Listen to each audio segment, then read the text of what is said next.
Pozdrav ljudi, ja sam Mario Gabud, evo nas u novom serijalu Petak je dan za metak, ovo je 4. po redu. Evo vidite, ja sam već malo smršavio, još sutra moram jedno 3,5-4 kg skinuti. Počemo snimiti cijeli video, neki vlogić. Uglavnom, sad idemo odmah na pitanja, ostanite sa mnom. Evo idemo odmah na pitanja. Xperia Boy. Prva tuča tvoja. Joj, stvarno ne znam, ja sam prije stvarno, puno sam se tukao kad sam bio mlađi do svoje neke 18-19 godine. Prečesto čak, ne preporučam to nikome, nemojte to, mislim da sam ja frajer zbog toga, nego sam bio idiot, znači to nemojte raditi. Uglavnom ne sjećam se stvarno, jako puno je toga bilo kad sam bio mlađi, ali nećemo uopće se toga prisjećati. Sport me spasio od toga, znači kad sam počeo redovno trenirati, onda se tučiš svaki dan u dvorani pa ti ovako vani nije do toga.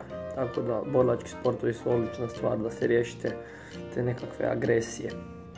Idemo dalje. Može snimka neke tvoje borbe. Lule. Može, evo je.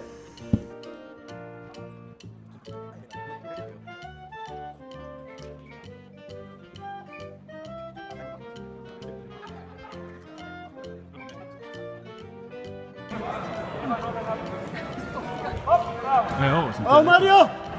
Bravo! Ovo sam ti ja rekao da ovi drugi ne rade. Vidiš. Bravo! Ide još, bravo! Bravo! Idemo dalje. Pozdrav, koji postotak kilaže je optimalno dehidrirati prije meča, a da se ne gubi puno na snazi? Inače, kao uvijek, odličan fitness. Snježana, lepi pozdrav. Koji postotak, dehidrirat? A općenito skidanje kilograma za muške nekakvih 10% od njihove težine s kojom se kreću, to je onak dobro, ali recimo kad gledamo Americu u UFC-u, oni skidaju, tipa skine sa 100 kg na 77.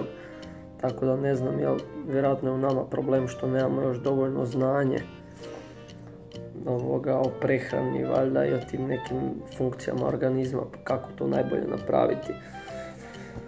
Ali eto ovako, po nekim studijama mislim do 10% skidanja kilaže, a same dehidracije isto tak 5 do 10%, ne više od toga. Ali kažem, ima u UFC-u puno ekstremnih primjera koji recimo bori se u kategoriji do 77 kg i izvađa se i na dan vage i na dan meča razlika u 13 kg, znači čovjek dođe sa 90 kg u oktagon i bori se, znači ne znam, meni to još uvijek nije najjasnije. Studiozni su, mi nismo, ali moramo se truditi da i to naučimo. Hvala na pitanju. Andreo Bilić. Hoće biti neki video reakcije na neki video što se tiče vježbanja. Ako hoće, ja bi predložio Enes Limović Street Workout Change My Life. Pa evo,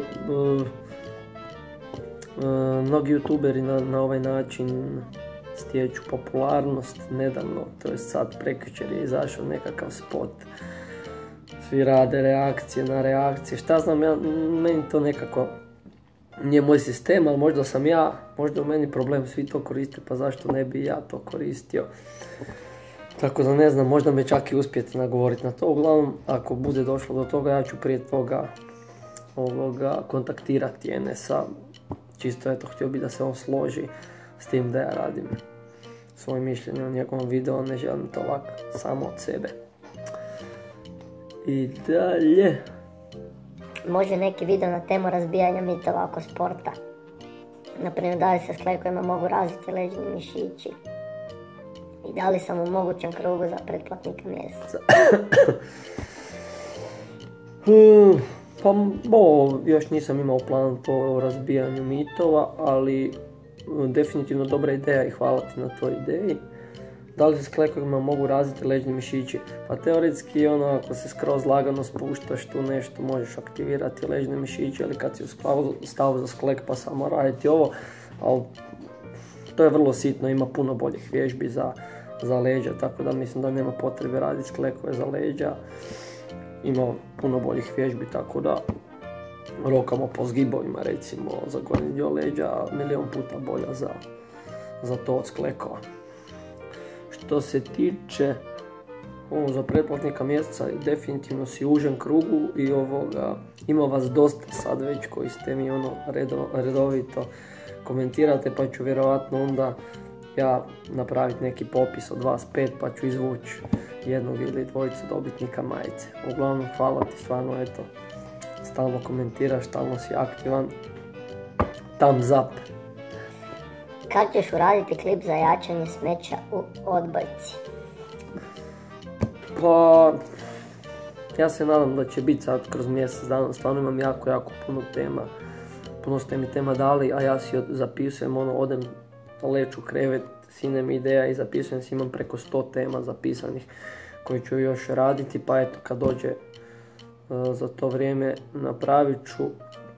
Nisam nešto prestručan, ali ću se potruditi da ti pomognem u tome. Kada trčiš, da li odmaraš ili cijelih 8 km trčiš bez odmora? Ovisi koja mi je faza pripreme. U bazičnoj fazi, baš kad trčim 8 km, trčim ih bez odmora, to u šusu odradimo bez problema. To ide za nekakvih 32 minute. A kako se približava natjecanje, onda se smanjuju se intervali. Znači rade se neke dionice po 400 metara ili po 800 metara sa jako intenzivnim tempom, čak skombiniramo tipa da pola minute trčimo pa pola minute hrvamo ili razne trenizije. Uglavnom snimit ću video baš o nekakvoj specifičnoj situacijskoj pripremi. U hrvanju u borilačkim sportovima bit će sigurno zanimljivo, to pogledajte. Bol na lijevu stranu pod grude u slezini pri tračnje od vremena na vreme. Pa to može biti, teoretski može biti slezena, a može biti i nešto drugo. Abdominal pain, to kažu Amerikanci, ili našao sam na par primjera da naši kažu bodac. To je nekakva bol u trbušne šupljine. Može biti od svačega, recimo zbog prehrane, najčešće bude ako nisi dobro zagrijan. Znači dobro se zagrijava, jer možda si daš odmah na početku prejak tempo pa se to desi. I većinom je povezano s kondicijom, što si u boljoj kondiciji to je manja šansa da će ti se to desiti, tako da trenkaj, uđi u kundu i onda se ne bi smjelo to događati. Mišljenje o men's fizik takmičenju?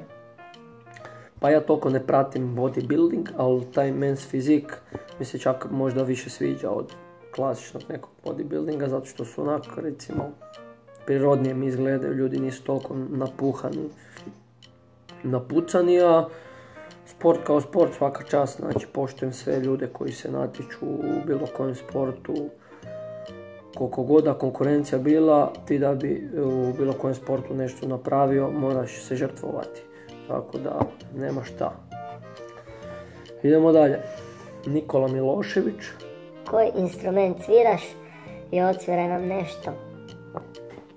Pa evo, u bendu sviram gitaru. Rekao sam za kad bude 10.000 subscribera, onda ću vam i odsvirati, otpjevati nešto. Sad trenutno skidam kile, nije mi ni do pjesme, ni do veselja, ali bit će. Bez uvrede.